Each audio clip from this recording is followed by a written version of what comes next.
C'est l'histoire d'une trêve que j'avais espérée, c'est l'histoire d'une paix que j'avais demandée en ce soir de Noël. Mais tout a continué, mais tout a continué. Mais tout a continué, c'est l'histoire d'une persécution qui devait s'arrêter, c'est l'histoire d'un effet de mode qui devait passer, mais n'ont-ils rien compris à l'écologie, mais n'ont-ils rien compris, mais n'ont-ils rien compris.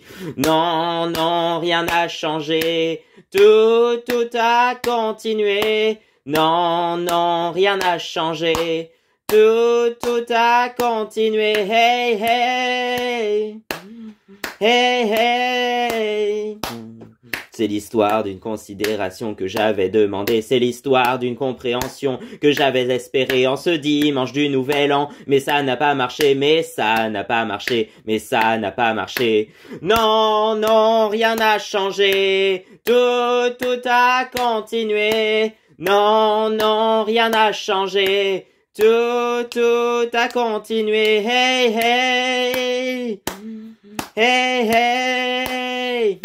Moi je pense à l'enfant qui deviendra motard, moi je pense à celui qui veut rouler plus tard. Tout le temps, oui tout le temps, oui tout le temps. Moi je pense à tout ça, mais je ne devrais pas. Toutes ces choses-là ne me regardent pas. Oui pourtant, oui et pourtant, je chante, non, non, rien n'a changé. Tout a continué. Non, non, rien n'a changé. Tout a continué. Hey, hey. Hey, hey. Hey, hey. Hey, hey.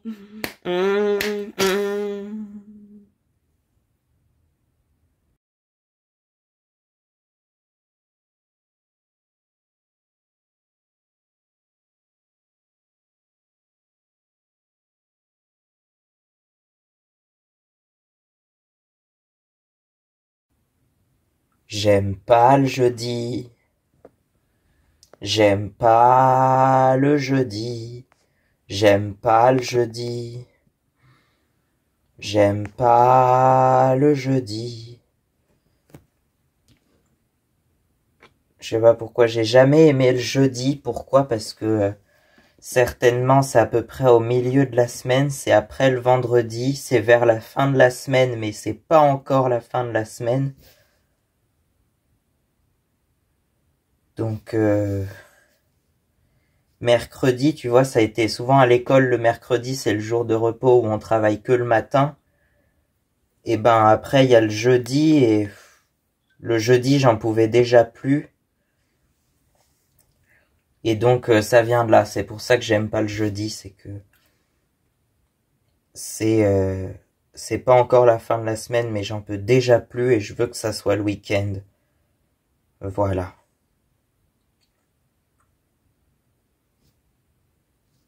Salut, aujourd'hui on est le 29 novembre 2024 et cela fait donc 23 ans jour pour jour que George Harrison nous a quittés.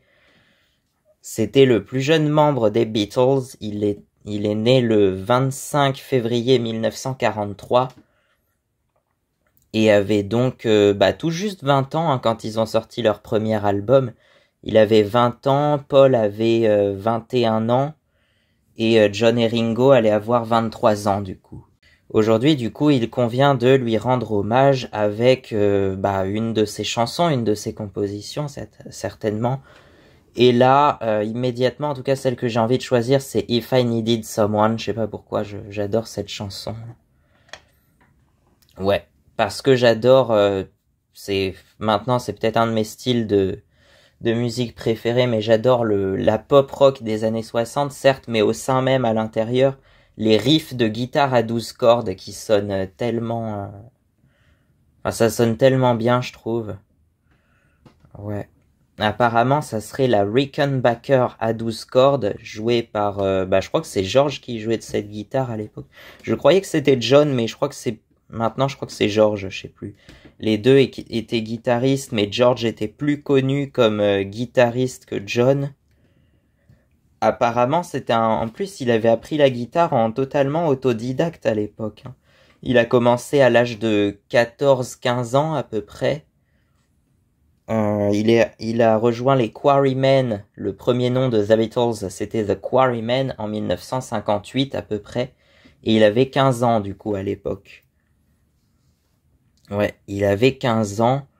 Et il a joué donc comme guitariste des Quarrymen, puis de Johnny and the Moondogs, puis de The Silver Beatles, les scarabées d'argent littéralement. Bon, The Beatles, tout simplement. Donc le 29 novembre, effectivement, hein, c'est une date qu'on a un peu oubliée. Autant le 8 décembre, on s'en souvient beaucoup, comme l'assassinat de John Lennon le 8 décembre 1980. Mais on parle moins de la mort de George Harrison du 29 novembre 2001. Il avait 58 ans. Et par la suite, d'ailleurs, il a sorti un album posthume en 2002, je crois un an après sa mort à peu près, en novembre 2002, qui s'appelle Brainwashed et que j'ai toujours pas eu le temps d'écouter en entier, mais bon.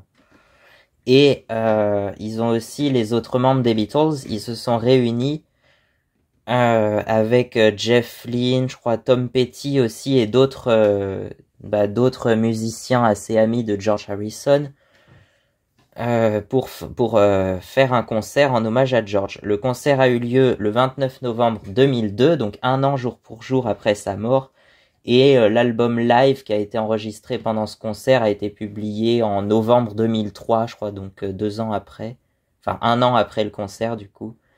Et donc il contient plusieurs des reprises des chansons écrites par George Harrison, aussi bien de The Beatles que de ses chansons solo, je crois d'ailleurs. Je crois qu'il y a aussi les Monty Python qui étaient venus pour faire quelques blagues, certainement. C'était un groupe d'humoristes très connu dans les années 70, je crois, les Monty Python. Et c'est eux, il me semble d'ailleurs, qui avaient créé le groupe parodique The Rutles, qui parodiait donc The Beatles, mais avec des toutes autres chansons. Les Rutles, ils chantaient notamment Ouch, qui, en vrai, c'est une chanson originale, mais qui parodie clairement le style de Help, je trouve. Donc voilà, ils avaient sorti Ouch, ils avaient sorti, je crois, I Must Be in Love, que j'aime beaucoup aussi. Voilà. I am in love, ooh, I must be in love. Bon, pour en revenir à If I Needed Someone, la chanson déjà, elle est écrite plus ou moins en suite, je sais pas si c'est vraiment la suite de I Need You, mais d'abord il y a eu I Need You qui a été écrite par George Harrison en 1965. Et d'ailleurs, pour la petite histoire, George Harrison à cette époque n'avait écrit qu'une seule chanson avec The Beatles qui s'appelle Don't Bother Me sur le deuxième album With The Beatles en novembre 1963. D'ailleurs, l'album sort le 22 novembre 1963, soit le jour même de l'assassinat de Kennedy. Je pense que c'était pas fait exprès, mais je trouve ça assez incroyable comme coïncidence, donc voilà.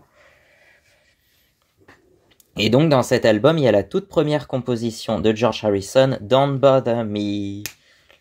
Don't stay around, leave me alone, don't bother me. Don't stay around, leave me alone, don't bother me.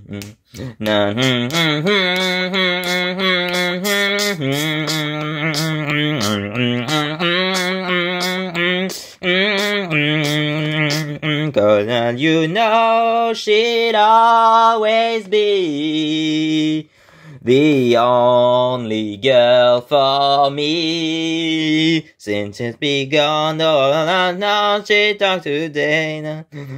Je me rappelle plus exactement des paroles, mais c'est un truc comme ça, voilà. 4e chanson, je crois, hein, de ce deuxième album. Et donc, voilà. Mais par la suite, George ne va pas chanter plus de chansons qu'il a écrites. En tout cas, il y a 2 chansons d'ailleurs qui vont être écrites par John et Paul pour George. Do You Want to Know a Secret sur le tout premier album en 1963. Please Please Me with Love Me Do and 12 Other Songs. Et ils vont écrire également I'm Happy Just to Dance With You sur l'album A Hard Day's Night, qui est d'ailleurs le seul album entièrement écrit par John Lennon et Paul McCartney, et aussi l'album le plus court des Beatles avec une durée de seulement 30 minutes pour 13 chansons. 'Cause I'm happy just to dance with you, just to dance with you. Oh yeah, na na na na na na na.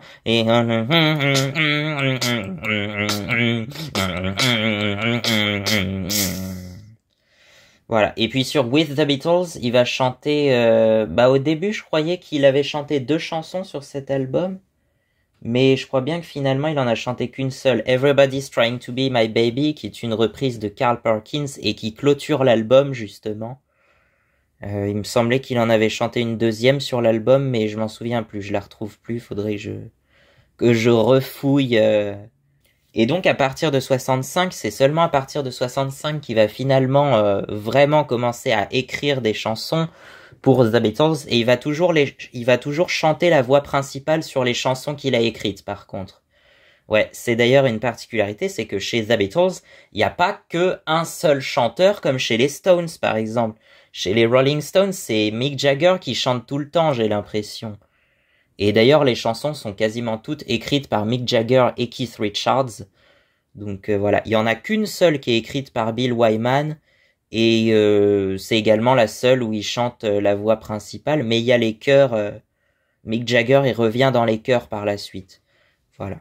D'ailleurs, l'autre anecdote, c'est que justement, John Lennon et Paul McCartney, ils ont écrit un morceau qui s'appelle I Wanna Be Your Man, qui, à l'origine, il devait faire chanter à Ringo, justement, le batteur du groupe, parce que Ringo aussi, il chante. Il en a chanté que 11 des chansons durant la carrière du groupe, mais il a quand même chanté. Et donc, I Wanna Be Your Man, elle est d'abord offerte aux Rolling Stones, qui l'interprètent comme leur deuxième single et leur premier succès. Et puis ensuite, les Beatles, ils la chantent eux-mêmes en faisant chanter Ringo sur la voix principale et en mettant la chanson, du coup, dans l'album With the Beatles, encore lui. Donc, voilà. Bon, George, revenons à George.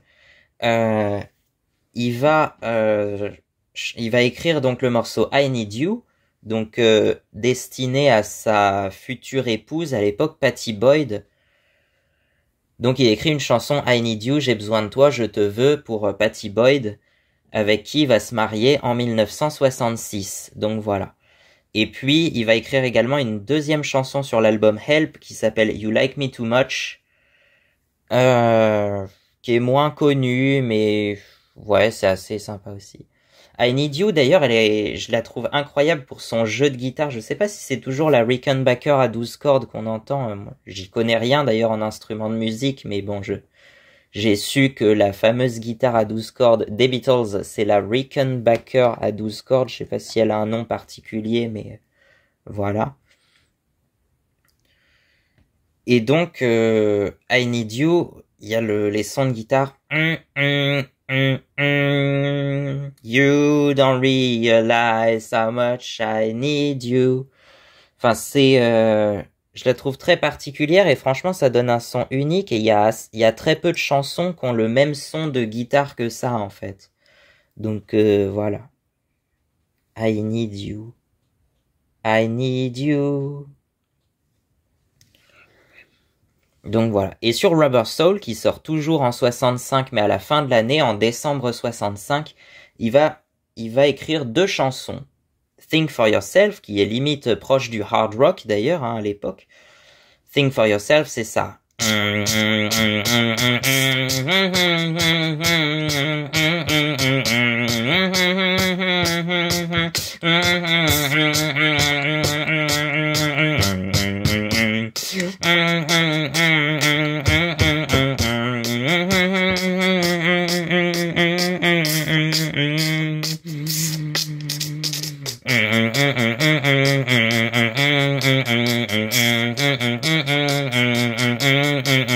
Think for yourself, 'cause I won't be there with you. Think for yourself, 'cause I won't be there with you.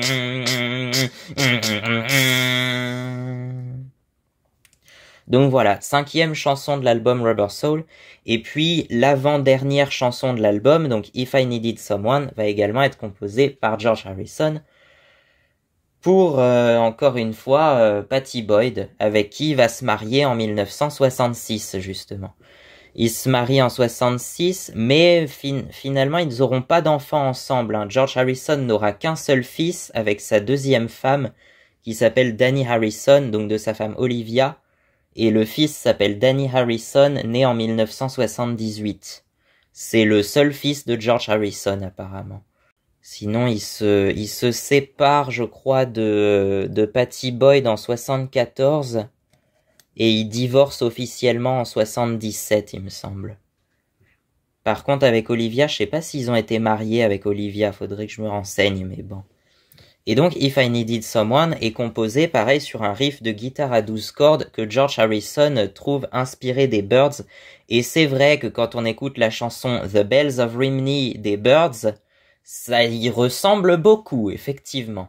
Sachant que The Bells of Rhymney, c'est pas une chanson originale, hein, c'est une reprise de Pete Seeger, mais qui est elle-même basée sur un poème de Idris Davis. C'est donc les deux auteurs de la chanson, Idris Davis et Pete Seeger, qui sont crédités comme auteurs de la chanson de The Byrds, sur leur premier album, Mr. Tambourine Man, en 1965. D'ailleurs, cet album-là, c'est peut-être un de mes préférés de tous les temps, franchement, je l'adore. C'est mon album préféré de 65, en tout cas, il arrive carrément à surpasser Help et Rubber Soul, alors que dans Help, il y a quand même Ticket to Ride, que j'adore, franchement, mais il y a aussi I've Just Seen a Face, Yesterday, Help, The Night Before, si on veut, I Need You, It's Only Love, que apparemment John Lennon détestait, mais que moi j'aime bien la chanson, je la trouve juste un peu trop courte, avec ses 1 minute 57, mais bon. Et puis Rubber Soul avec You Can Drive My Car, Nowhere Man, In My Life, If I Needed Someone, Michel qui est d'ailleurs la seule chanson du groupe avec quelques mots en français dans le refrain en plus. Donc voilà, pourquoi pas, hein. Ce sont des mots qui vont très bien ensemble, hein, après tout. Bon, qu'est-ce qu'on attend? If I Needed Someone, oui, vous voulez que je vous chante If I Needed Someone? Mieux que ça, je vais vous chanter If I Needed Someone en medley avec The Bells of Rhymney, qu'on voit ce que ça donne.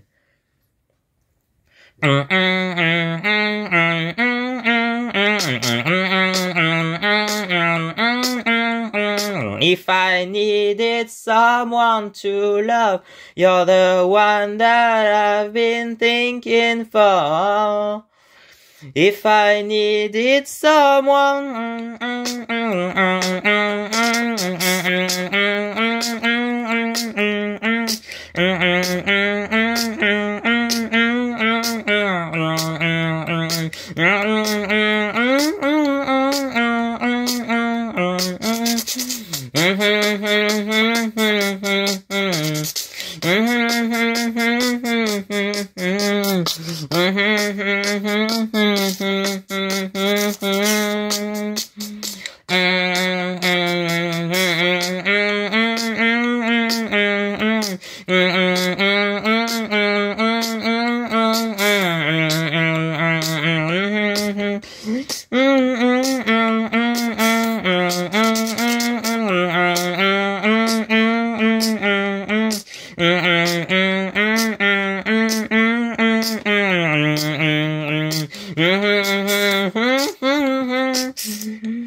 if I guess I'd be with you, my friend.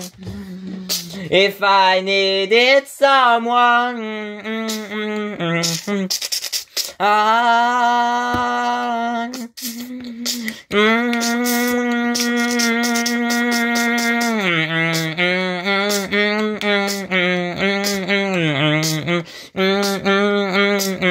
so what did you kill me? Oula, il y a un problème de voix. Say the sad bells of Rhymney.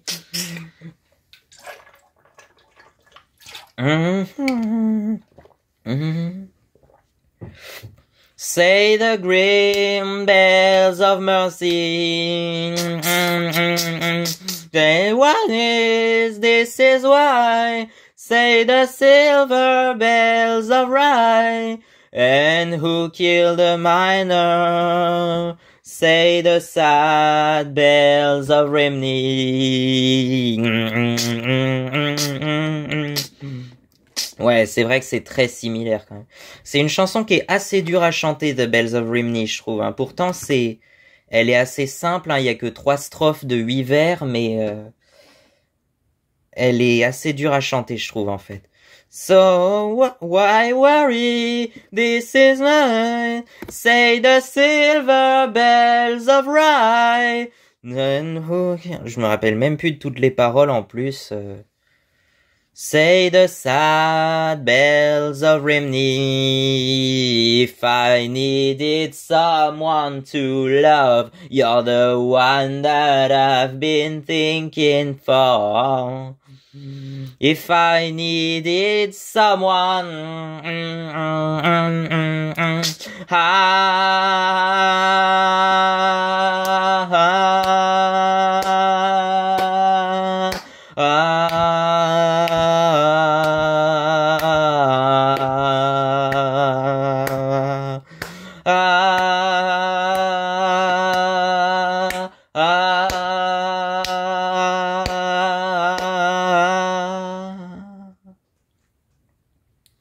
J'adore ces harmonies là en plus. Donc voilà. D'abord qu'on présente The Byrds quand même, parce que peut-être que vous ne connaissez pas ce groupe. The Byrds, donc écrit avec un Y comme les oiseaux, mais avec un Y. Déjà, ça c'est une référence à The Beatles, qui l'écrivait donc comme les scarabées, mais avec EA pour légèrement déformer le mot. Et ben eux, c'est les oiseaux, mais avec un Y pour légèrement déformer le mot. Il n'y a pas de jeu de mots particulier par rapport au beat, par contre au rythme, mais voilà, c'est légèrement déformé. Et donc The Byrds, à l'origine par contre, ils sont 5. Ils sont pas 4, ils sont 5, mais bon. On va parler que de la formation originale parce que ils ont sorti plusieurs albums entre 1965 et 1973. Mais je trouve que les deux premiers albums, c'est les meilleurs, qui sont sortis tous les deux en 65. Et surtout Mr. Tambourine Man, le tout premier album, je trouve que c'est de loin le meilleur. Je sais pas pourquoi les autres, je les aime moins, mais... Donc ils sont composés donc de Jim McGuinn ou James Roger McGuinn ou appelez-le comme vous voulez. À l'origine c'était James McGuinn III, je crois son nom de naissance. Il s'est fait appeler donc comme nom de scène Jim McGuinn, mais à partir de 1967 c'est devenu Roger McGuinn. Pourquoi pas. Mais là du coup en 65 c'était encore Jim McGuinn. Je crois que c'est le chanteur principal, c'est aussi le guitariste principal, ou celui qui joue de la guitare à 12 cordes, justement.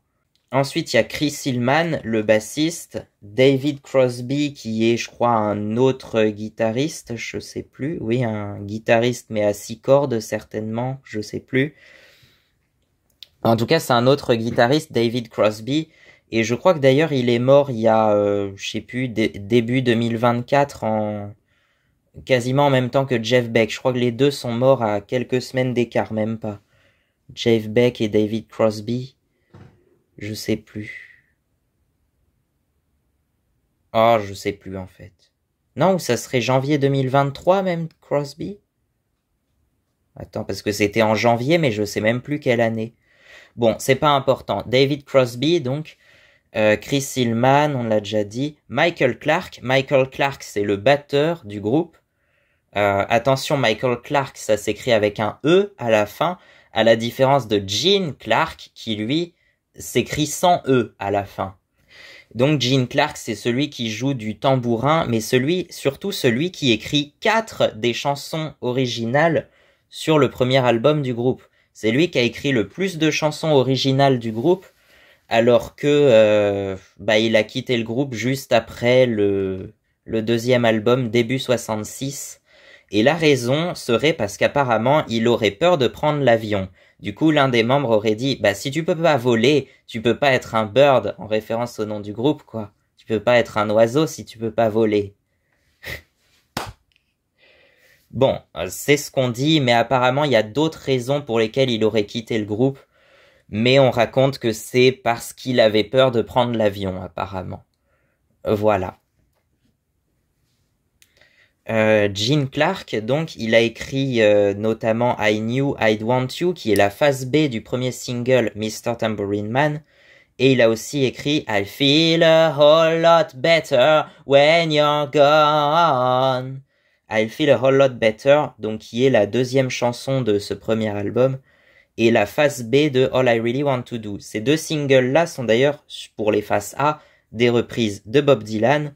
Il y en a 4 sur ce premier album, et c'est ce qui a fait un peu la renommée du groupe, chanter du Bob Dylan, mais sur une musique des Beatles, pourquoi pas. Et ça donne ça.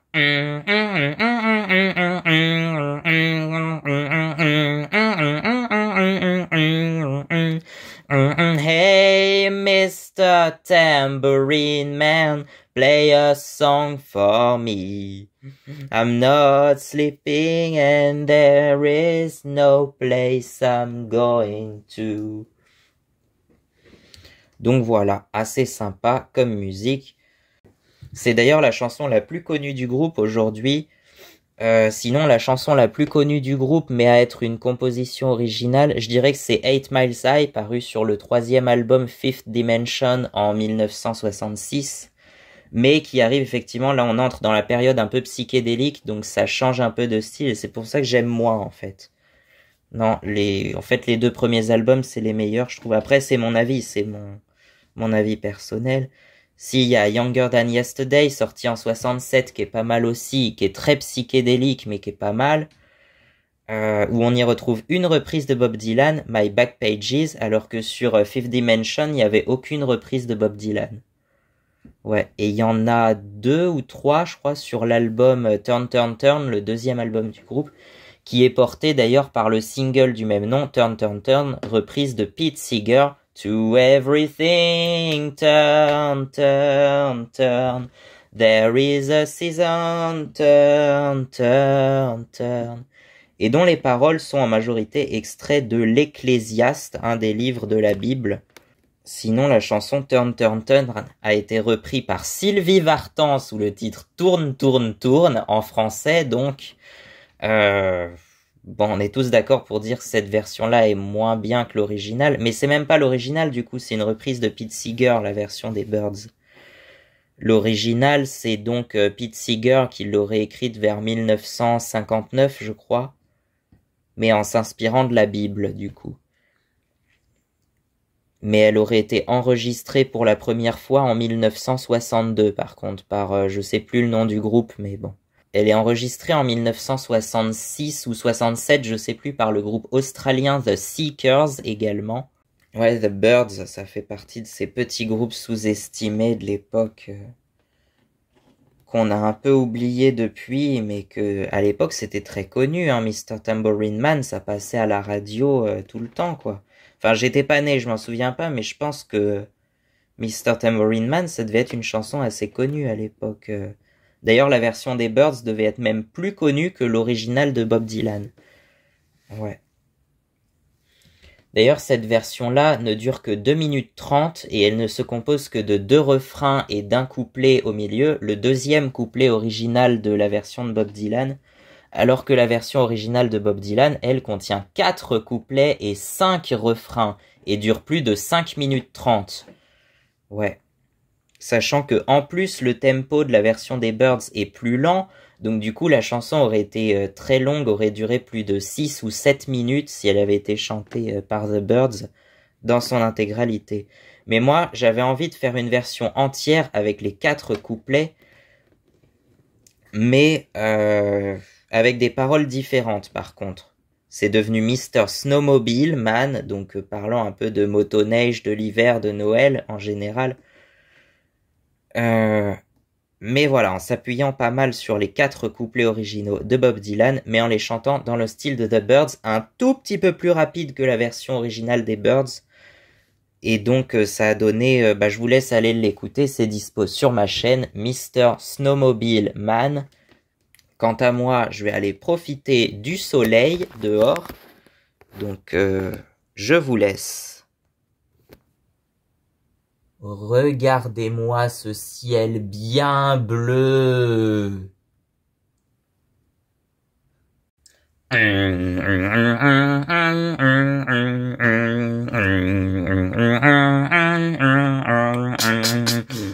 How many cylinders do you want?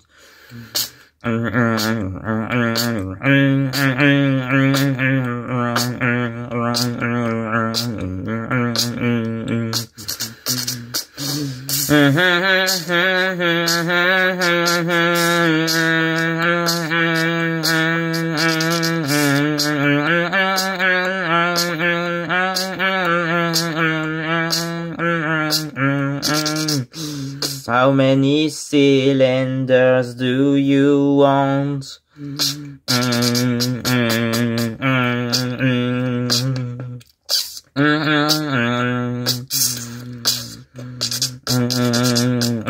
I prefer the sound of a four-stroke single cylinder.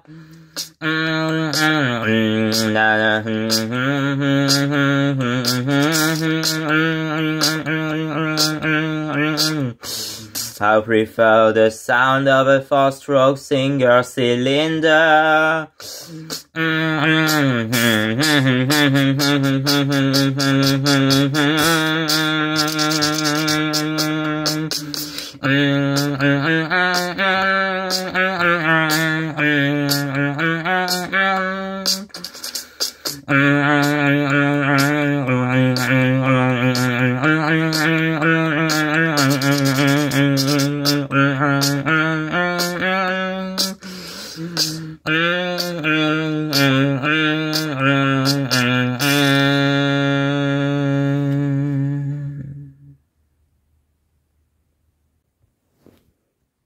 Res revina ze jauj, res revina ze jauj, res revina ze jauj, res revina ze jauj.